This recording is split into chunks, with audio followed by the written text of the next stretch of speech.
השעה 2. שלום. הגלילות. עכשיו חדשות. שלום. עכשיו בגלילות חדשות הרבה קיצוצים.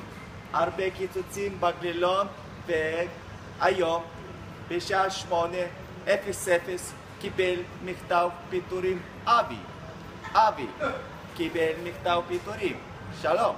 ועכשיו עוברים למזג אוויר.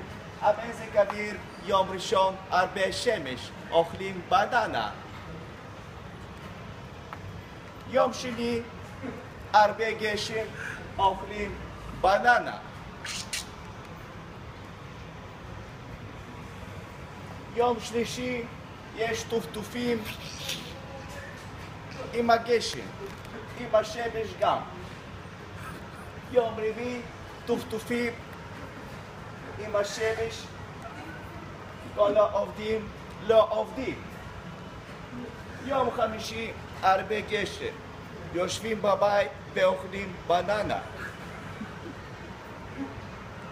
יום שישי כל העובדים לא עובדים, כי הרבה גשם, יושבים בננה.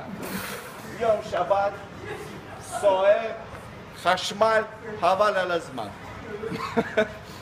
לא עובדים. תודה רבה, זה היו חדשות גלילון. תודה רבה.